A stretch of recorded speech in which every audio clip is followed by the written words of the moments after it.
Blake had served as a British intelligence officer in Seoul. Captured by the North Koreans, he witnessed the West's bombing of civilians. When I saw these enormous American flying fortresses flying low over what seemed to be defenseless Korean villages, I felt a feeling of shame. I felt very acutely that I was on the wrong side and that I should do something about it. Blake went home to Britain in the first group of POWs released from Korea after the 1953 armistice. How did you find the food out there, Mr. Blake? Well, the food was adequate, but very monotonous. It was monotonous, was it? Very monotonous. Anything special? I mean, any odd things they gave you to eat or anything? No, just rice and turnips, mainly. It's a pretty impressive diet, isn't it? 3 times a day. Blake slipped back into British intelligence, only now he was a KGB spy. I was given a Minox camera, and I carried that Minox camera with me whenever I went to work, like I carry my wallet with me. And the reason was that I never knew what important documents I might find on my desk, which were worthwhile photographing. Blake's warning about the tunnel gave the KGB a problem. To move against it risked exposing him.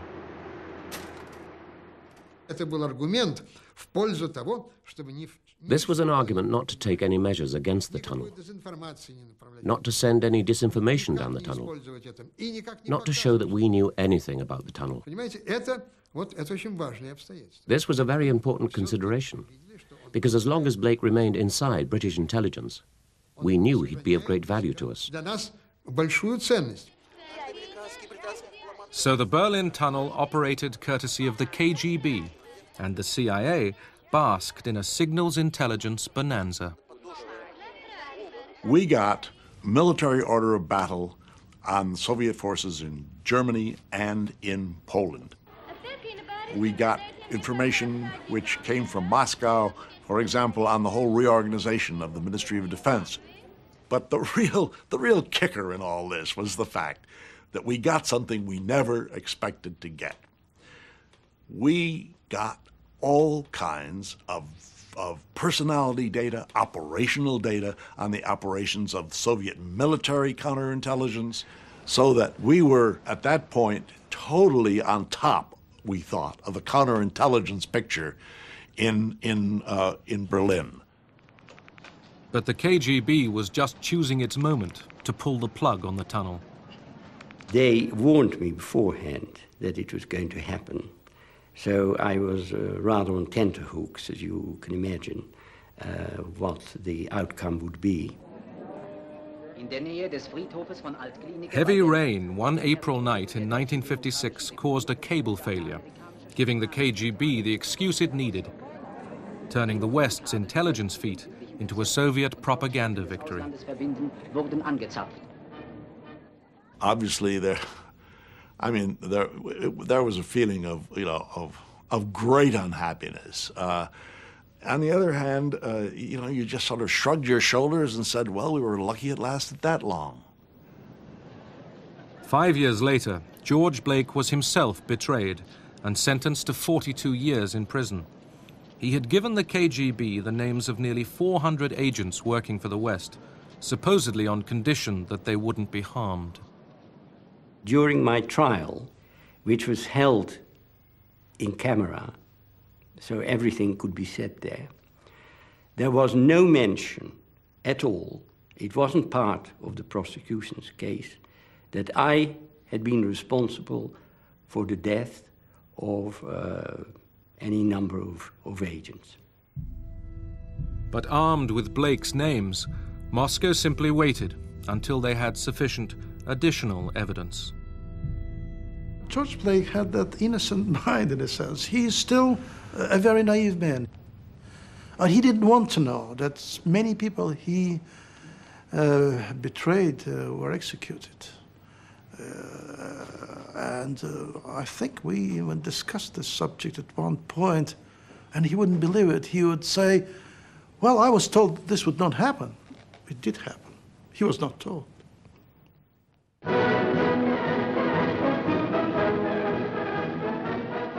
As the Cold War intensified through the 1950s, pressure on the CIA increased. The West was desperate for detail about the size and strength of Soviet forces, glimpsed and photographed at Moscow air shows or May Day parades. It was the Soviet missile force which worried the CIA most and about which they knew the least. There was limited human intelligence about missile deployments in the Soviet Union. There were some communications intelligence which would suggest that this facility or this town may be involved in missile activities because of communications with known missile sites. But what we were missing was any firm, hard evidence of actual deployment of missiles. From 1956, American technical superiority started providing answers. The CIA's own reconnaissance plane, the U-2, flew high over Russia to photograph Soviet bases. But in 4 years of searching, found no operational intercontinental ballistic missile launch sites. Then in 1960, the Americans successfully launched a satellite fitted with a camera. After 17 orbits, the film capsule was ejected, caught mid-air, and brought back to Earth for analysis. A subsequent flight confirmed the existence of just one Soviet ICBM launch site. The rest of the puzzle's pieces were provided by perhaps the greatest spy of the Cold War. This is a photograph of Oleg Penkovsky, colonel in the Red Army, with all of his medals which he earned during World War II. A handsome soldier and a great American patriot. This photograph was taken in a hotel in London in April 1961 after one of our meetings where Oleg Penkovsky on the left, me on the right, enjoying a small glass of wine. Penkovsky provided further reassurances about the limitations of Soviet power. While they were still a serious threat, no question about it, they were strong militarily, absolutely strong militarily, but they were not as strong as our estimators had felt. And he helped us bring it down to the level where they really were. They were not 10 feet tall, they were about my size, 6'2". Penkovsky revealed the Soviets' lack of atomic warheads and their problems with guidance systems. He acted out of resentment that his career in military intelligence had stalled, but also out of fear that Khrushchev's adventurism would bring disaster on the world. Khrushchev told Kennedy, "I want peace, but if you want war, that is your problem." But Penkovsky told the CIA that Khrushchev was bluffing. Kennedy should be firm, he said. Khrushchev is not going to fire any rockets. He is not ready for any war. If you can get into the mind of the Khrushchevs of the world, then you've got a weapon that no technical amount of information can give you. And this is what Penkovsky was able to give us. Penkovsky's information was critical to the United States during the 1962 Cuban Missile Crisis. U-2 photographs revealed the presence on Cuba of Soviet missiles, for which Penkovsky had already handed over the operating manuals. With the world closer to nuclear conflict than at any time in the Cold War, intelligence experts were summoned to the White House to brief President Kennedy. First question the president asked was, how long before they can fire those missiles? And Art Landau said, well, Mr. Graybeal is the missile expert, so it turned to me. I stood up behind the president, McNamara and Rusk, and for the next probably 5 to 10 minutes, they fired one question after the other. In answer to the president's question, how long can they fire these missiles, I relied primarily on the combination of intelligence sources, but mainly Penkovsky's information, which told us how these missiles operated in the field.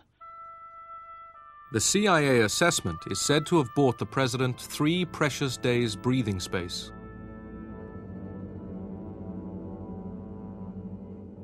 Ironically, Penkovsky himself was now under KGB surveillance.